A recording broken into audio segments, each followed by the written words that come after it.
Is the Samsung Galaxy A21s worth buying in 2022? Well, in this video, we're gonna find out. Hi everyone, this is Kevin here, and this is the Samsung Galaxy A21s. Now this device is not new. In fact, it was launched in June of 2020. So at this point, the A21s is about a year and a half old. Now that being said though, this phone is still very relevant, and I know this for multiple reasons. The first thing is, I know it's still for sale internationally. The second thing is that this device still gets a lot of views here on the channel. So clearly there's still a lot of demand for content about it, which is why I'm making this video. Now, one thing I do want to clear up though, is that in 2020, Samsung launched both the A21 and the A21s. And while these two devices do share quite a bit in common, they are different phones. And in fact, the A21 was launched almost exclusively in the United States, and then the A21s was launched pretty much everywhere else. And from my experience of using both phones, it does seem like the A21s is slightly better. However, I really do break that down in a previous video that I uploaded a while ago here on the channel. So if you really do want to see the differences between those two devices, not that they're really sold in the same markets anyway, feel free to take a look at that video. In addition to that, I know that the A21s, since launching, has been a very popular device because the content that I've already made about it here in the channel has been very popular,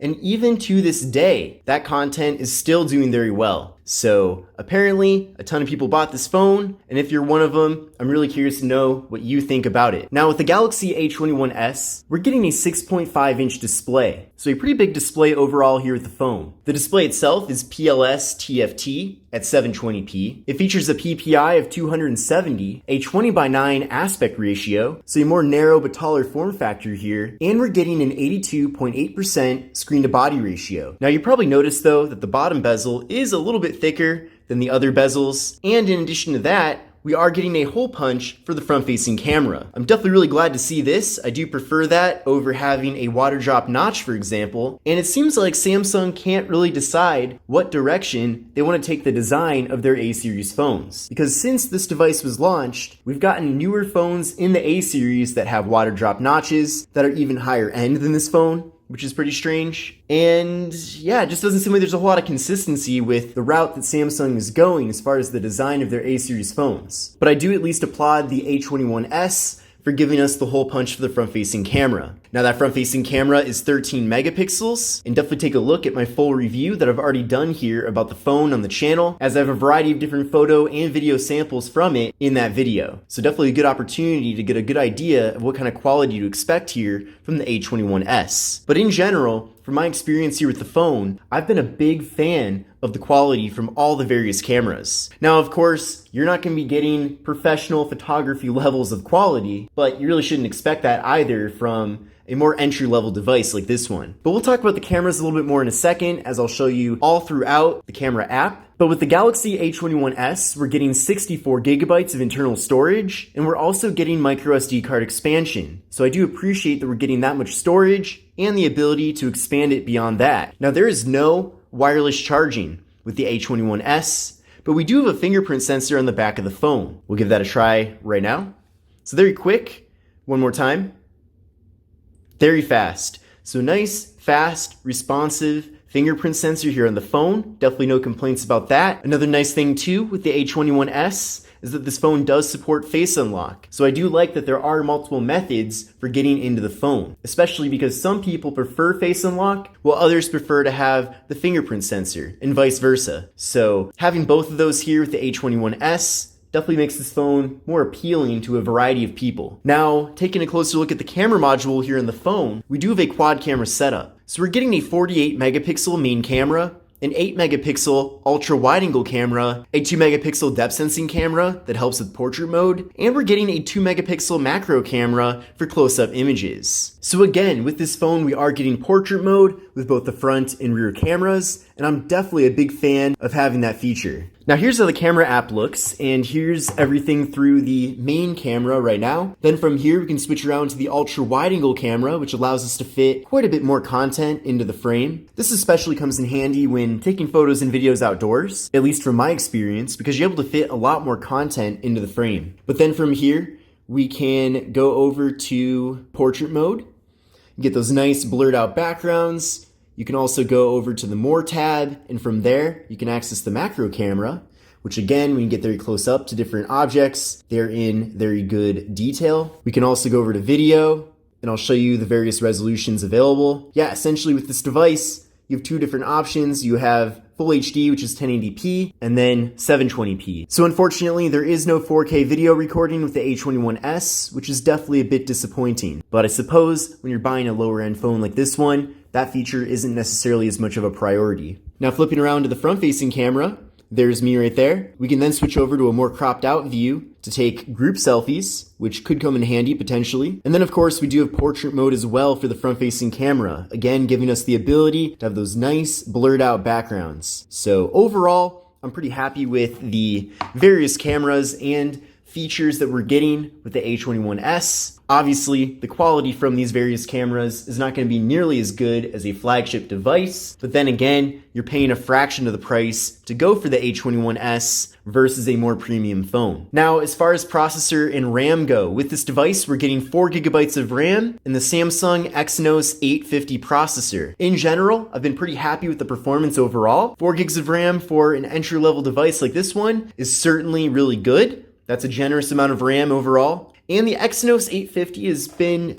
decent as far as performance goes. In general, you're gonna have no issues making phone calls, doing text messages, going on the internet. That should be mostly smooth. Social media as well will be a good experience. Really just if you're an absolute power user in the sense that you're just always on your phone, then I suppose you will run into issues. But for most people out there, even though this phone is more of an entry-level device, you are getting enough power with the RAM and processor combined to get through most tasks with at least good enough performance. Again, if you want this phone to be one of the fastest phones out there and run as efficiently as possible, then go for a different phone from Samsung for that matter, or another company. But for what it is, I'm happy with the performance. Now I did run a benchmark test using Geekbench 5, and what I recommend doing is running this test on your current phone and then compare these scores to your scores. But you can see here, I got a single core score of 183 and a multi-core score of 1092. So in general, pretty decent, but again, those numbers really don't mean anything unless you compare them to your current phone or maybe other phones that you're considering getting. Now the Samsung Galaxy A21s has a really big battery. We're getting a 5,000 milliamp hour internal battery here with the phone, along with 15 watt fast charging. So obviously fast charging is great in any situation, but it's especially good when you have a phone that has a very large battery, because obviously the bigger the battery, in theory, the longer it takes to recharge. So the fact that you're pairing that up with fast charging will give you a good charging experience. You're not gonna have to wait all day for the phone to recharge, so I definitely like that. And in general, again, having such a large battery is great for multiple reasons. One, you're gonna be getting very good battery life from it. And then two, as the battery degrades over time, just like every battery does, it's not going to be nearly as noticeable compared to a phone that already would have a smaller battery to start with. Now, depending on where you get the A21s, you may or may not have NFC. NFC is what's used to accommodate mobile contactless payments. So definitely double check if you're going to buy an A21s, whether or not it has NFC. This particular one does not, but I believe there are some models in different countries that do have NFC. So definitely look into that. But now that we've gone over a lot of the major features of the A21s, let's take a closer look at the hardware. And I already talked quite a bit about the front panel here, but in general, a pretty good design. I wouldn't say it's necessarily that unique, but at the same time, it's nice practical design. We have a little bit of a bigger bottom bezel, but in general, pretty small bezels overall. Now taking a look at the left side of the phone, we have just the slot for the micro SD card and SIM card. And by the way, this phone is made completely out of plastic, besides the display, which is made out of glass. So the material on the back, despite it being reflective,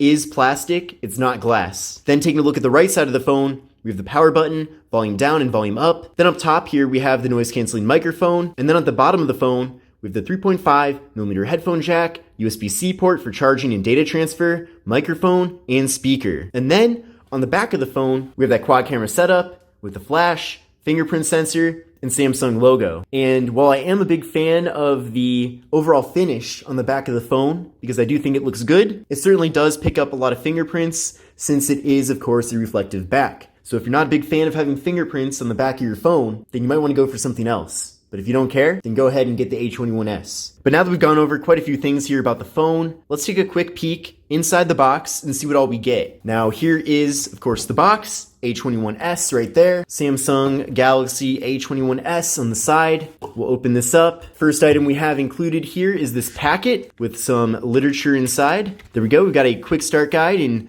2 different languages and a warranty card. We also have the adaptive fast charger. We have a SIM card removal tool. We have 3.5mm headphones, and we have a USB-C cable for charging and data transfer. So we do get pretty much everything needed here in the box. It always is refreshing to see headphones included, even if they're not that great. But this is the Samsung Galaxy A21s. I'm definitely curious to know what you think here about the phone, and if you currently own one, or if you're considering getting one in the future. But overall, I do think it's a solid device. It was definitely one of the better budget phones that Samsung released in 2020, and I hope this series continues on, which of course it has since this phone came out. But I really hope that they continue to focus on this particular segment, of devices under $300 and continue to innovate, because there's definitely huge demand in that particular price segment. But I hope you enjoyed this video. If you did, give it a thumbs up, and I will see you in the next one.